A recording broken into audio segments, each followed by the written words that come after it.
Hey everyone, how's it going? I'm Matthew Jones and I own Harker Heights Ceramic Coatings. I'm going to tell you a little bit about us and a little bit about me in this video.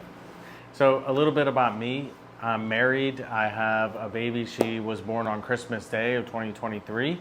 So we're coming up on a 1-year birthday party here soon. We have now 9 rescue cats since the last time I did this video. I think we had 7 the last time.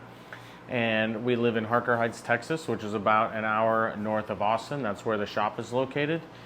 I did about 22 years in the Army, and I retired a few years ago and opened up Harker Heights Ceramic Coatings. Now, what did I do in the Army?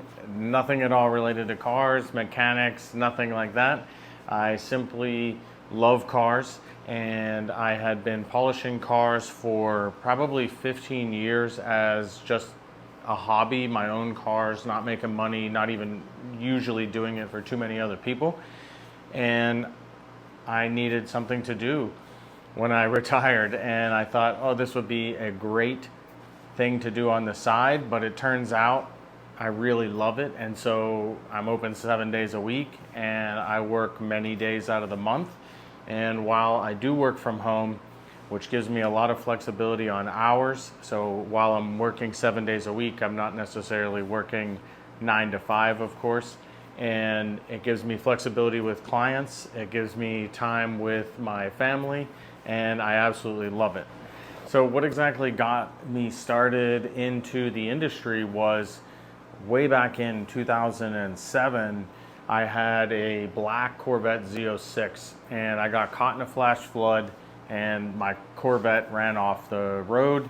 It needed to be completely repainted. Now the paint job was pretty great, but I was living in southern Arizona at the time, and the body shop, as typical for most body shops, did not do a good job finishing the paint work. So, the polishing work was, lots of holograms, lots of buffer marks and micro swirls. It was pretty bad, and I couldn't stand the way it looked. So after hiring 2, 3, 4 detailers in the southern Arizona area, I jumped onto autopia.org. So if you're old like me, you 100% know what I'm talking about.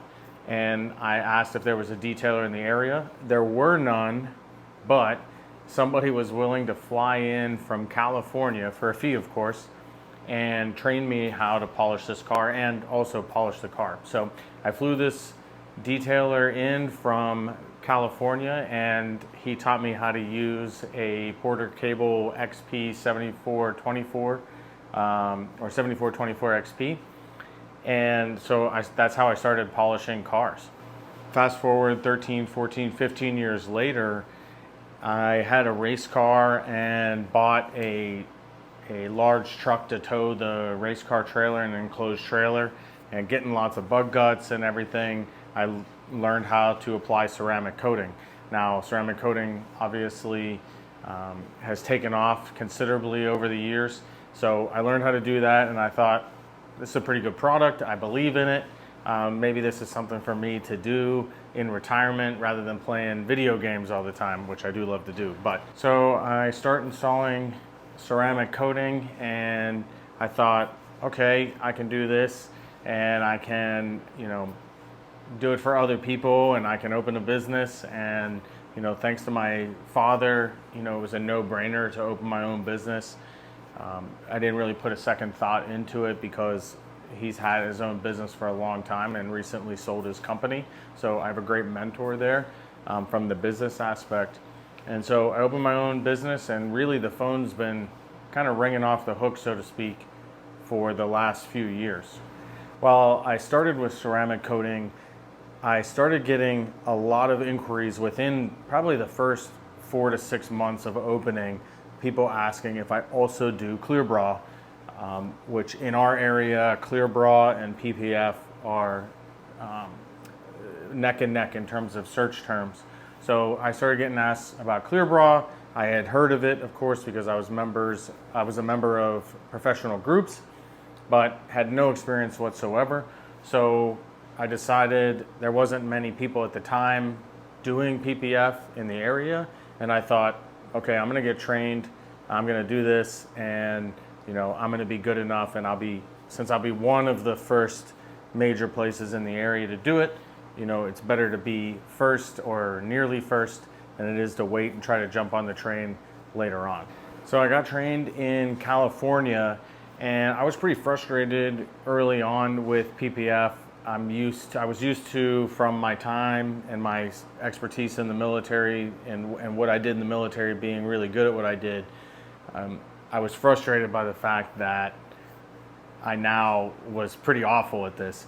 So I sort of poured all my heart and soul into getting better at PPF. I went and talked to Mike Norng. I signed up for his training. I went to multiple different companies' trainings. And then I still hired, the pros, my mentor in the business, who's Mike Norng. I hired him and one of his guys on multiple occasions to do full bodies with me, full body installations with me, so that I could suck in all that knowledge. Attended a bunch of workshops, attended a bunch of video and marketing growth workshops, and I really just tried to jumpstart and fast track from somebody who was uncomfortable with PPF and wanted to pull my hair out every time I installed, to somebody who is extremely advanced, especially given the amount of time in the industry. And that's why I don't necessarily believe in all cases that time alone is an indicator of skill or quality, because there's people like me who are sponges, and I want to attend every single training event that I can. Matter of fact, even though I have been polishing really more or less for 15 years or more now, I still attended a Rupus training at Autobahn headquarters in Houston last week. So I'm always looking for that training to, bump me up and get better, because my personal belief is, if once you think you know everything, then everybody else passes you up. And you should always be looking to train. And even if it's somebody that maybe is on your level or even less, they may have a trick that bumps you up to the, even further. Matter of fact, one of the tricks that I learned, some tricks that I learned, came from some of the worst trainings I've been to. And there's always lessons learned to take from that. Either, bad training, this is what not to do, or even though it's a bad training, it still has a element that is worthwhile to put into your toolkit to get better overall. So there's a couple things that I believe set us apart from some shops, not all shops, but some shops. One of the things is I love cars. So, I love sports cars, but I've also owned trucks and SUVs. And my interest in cars helps, I'm protecting cars for a lot of times for people who are into cars. And as somebody who is also into cars, that helps me understand expectations. It helps me, do everything from disassembling and reassembling a car properly with the right tools, to knowing about cars, knowing about features on the cars, and it goes a lot further than you would believe. The other thing is, I'm a really small shop. I am a home-based business, so what I try to turn that into a positive, in the sense that one car generally is getting worked on at any given time. When I pick up the phone and I talk to you about your car, it's also me that's working on your car. It's me that's making the final inspection and delivery of your car. I remember everything from a rock chip, on a bumper, to, difficulties from the installation, or what to look out for. And so I think that's important, because I'm never going to grow into a huge shop. I don't have a desire to grow into a huge shop. And the reason is because I spent 22 years in the Army, where in many cases your family is second to your career. And so it's very important to me that I'm home, and that even though this shop is set up really nice, it's very important for me to be able to walk inside and spend time with my daughter and my wife, and my cats.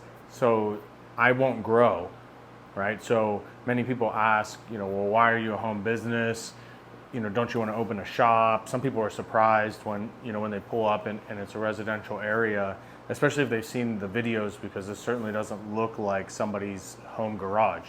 And the reality is, I don't want to ever change that, because I like the dynamic and my family is always going to take priority.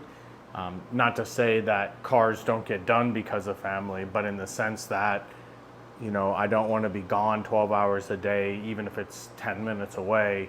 I don't necessarily want to worry about opening and closing a shop every day and, worrying about employees and not being able to take time off with the family because I need to keep them employed. So it's just me and my videographer, who's not here today. That's why it's on this format.